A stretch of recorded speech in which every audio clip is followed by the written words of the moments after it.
ሀራምቤ ሬዲዮ 98.7 ከነሙሉ ክብሩ በአማራ ክልል ሰሜን ሸዋ ዞን ደብረ ብርሃን ከተማ የተፈናቃዮች መጠለያ ጣቢያ የሚገኙ ነዋሪዎች ለ5 ዓመታት ሲገለገሉባቸው የነበሩ ድንኳኖች በማርጀታቸውና ዝናብን የመቋቋም አቅማቸው ደካማ በመሆኑ መጪውን የክረምት ወቅት አሳሳቢ እንዳደረገባቸው ገልጸዋል። ለደህንነታቸው በመስጋት ማንነታቸውን መግለጽ ያልፈለጉ የተፈናቃዮች አስተባባሪ ለሀራምቤ ሬዲዮ በሰጡት ቃል ከ4041 አባወራዎች መካከል ለ352 ያህሉ በግብረሰናይ ድርጅቶች ድንኳን ተሰርቷል፣ ነገር ግን ከብዛቱ አንጻር በቂ አይደለም ብለዋል። ከጊዜ ወደ ጊዜ ያው ሁኔታዎች እየከፉ ነው እንጂ የመጡት እየተሻሻለ የመጣ ነገር የለም። ያው ከቆይታም ሼልተሮች አልቀው አሁን ሰዎች በጣም ዝናብ ላይ እየወደቁ ነው ያሉት። 5 ዓመት ስለሆናቸው ዩኤንኤችሲአር የሰራቸው ሼልተሮች አልቀው አሁን በጣም ሰው ዝናብ ላይ ነው ያለው። በፊት ፀሐይ ላይ ከርሞ ነበር፣ አሁን ዝናብ ነው። በጣም ክረምቱ ከመምጣቱ ጋር በጣም እያሳሰበን ነው። የተወሰነ ግን ሼልተር በሲኦሲ በሚባል ድርጅት ትንሽ ሼልተር ሊሰራ ተሞክሯል። ወደ 352 አባወራ ብቻ የሚል። ከዛ ውጭ ያለው ማህበረሰብ ግን ያው በጣም በዚህ በመጠለያ እጥረት ችግር በጣም ችግር ውስጥ ነው ያለው። የምግብ ፍራሽና ሌሎች ቁሳቁሶችንም እንዲሁ በተመለከተ በመንግስት በኩል ያለው ድጋፍ አልፎ አልፎ የሚደረግና ዘላቂ መፍትሄ የማይሆን ነው ሲሉ ገልጸዋል። በመንግስት ዘላቂ የሆነ ነገር እየተሰጠ አይደለም። ወጣ ገባ ስለሆነ በ3 ወርም በ4 ወርም ስለሆነ ያው የምግብ ችግር አለ። ከዛ ውጭ አንጥፈው የሚተኙበት ፍራሽ፣ ልብስ፣ ማብሰያ እቃዎች ምናምን እነዚህ ሁሉ ችግር ናቸው። ያው ጊዜያቸው ስለቆየ በጣም ችግሮቹ እየተወሳሰቡ ነው እየሄዱ ያሉ። ከመጠለያ ጣቢያ በቋሚነት ለመውጣትና የራሳችን ህይወት ለመምራትም ከዚህ ቀደም የነበሩ ንብረቶቻችን የተዘረፍን በመሆናችንና የበጀት እጥረት ያለብን በመሆኑ ፈተናዎቹ ከብደውብናል ብለዋል። ረድኤት ድርጅቶች ተቋማትም ሆነ ግለሰቦች እየመጡ የበኩላቸውን ድጋፍ ያደርጉ ነበር።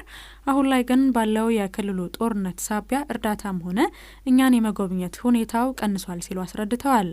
መጀመሪያ ጊዜ በጣም ብዙ አይነት ከሀገር ውስጥም ከውጭም ድርጅቶች ይመጡ ነበር፣ ግለሰቦች፣ ማህበራት ይመጡ ነበር። አሁን አማራ ክልል ላይ ባለው ከዚህ ከጦርነቱ ጋር ተያይዞም ወደዚህ ድጋፎች የመምጣት አዝማሚያቸው በጣም የወረደበት ሁኔታ ነው ያለው። እንደገናም አልፎም ከመቆየት ተፈናቃይ ቢያንስ 1 ዓመት በዛ ከተባለ 1 ዓመት ተኩል እስከ 2 ዓመትም ቢሆን ያው ህብረተሰቡ ችሎ ነበር ያለው። ይሄ ደግሞ 5 ዓመትና ከዛ በላይ ስላስቆጠረ አሁን ሰው የመሰላሸትም ነገር ስላለ ያው አሁን ቻይና ካምፕ ላይ እንዳጠቃላይ ወደ 11976 ተፈናቃይ አለ።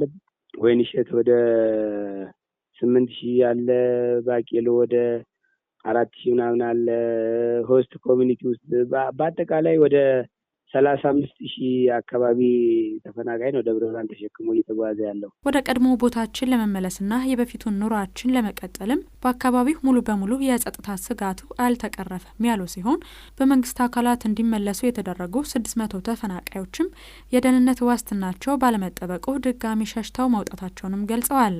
እኛ ለቀን የወጣነው ቦታ ደግሞ አሁን በጽንፈኛ አካል ተይዞ ነው ያለው። እዛ ያለው ማህበረሰብ የተፈናቀለው በተለይ እንደው በባለፈው የተመለሱ 600 ምናምን አባወራዎች ነበሩና እነሱ ራሱ ከነሱ ጠቅላላ ተመልሰው መጥተው 2 ቀርተው ነበርና ምስራቅ ወለጋ አካባቢ አሁን እነሱ ራሱ በቀደም ለታ እስኪ ምናልባት ብለው ከብቶች ያዛርገው ለ1 ሰዓት ምናምን ወጣ ቢሉ ታግተው ከብቶቻቸውም እነሱም ተወስደው በጣም እዚህ ተፈናቃይ ራሱ ብር አዋጥቶ ነውና ሰዎቹ እንዲመለሱ የተደረገው። ሰው ከቤቱ ወጣ ብሎ እንጨትና መስበር አይችል፣ ውሃ መቅዳት አይችል፣ እርሻ ማረስ አይችል እና አብዛኛው መሬት ጠፍ ሆኖ ነው ያለውና እኛ ለቀን የወጣንበት ቦታ ላይ አሁን ወደዛ ተመልሶ ለመኖር በጣም አዳጋች ስለሆነ መንግስት የሚለውን ነገር ህብረተሰቡ ሊቀበለው ስለማይችል ማለት ነው። እኛም በክልሉ የምንገኝ አጠቃላይ ተፈናቃዮችን በማስተባበር ችግራችን እንዲፈታ በተደጋጋሚ ጥያቄ ያቀረብን እንገኛለን ያሉት አስተባባሪው እስካሁን ግን ይህ ነው የሚባል ምላሽ አላገኘንም ብለዋል። የክልሉ መንግስት የአደጋ መከላከልና ምግብ ዋስትና ጽሕፈት ቤት በበኩሉ በየወቅቱ ድጋፍ እንደሚያደርግ አስታውቀዋል። ሀራምቤ ሬዲዮ 98.7 ከነሙሉ ክብሩ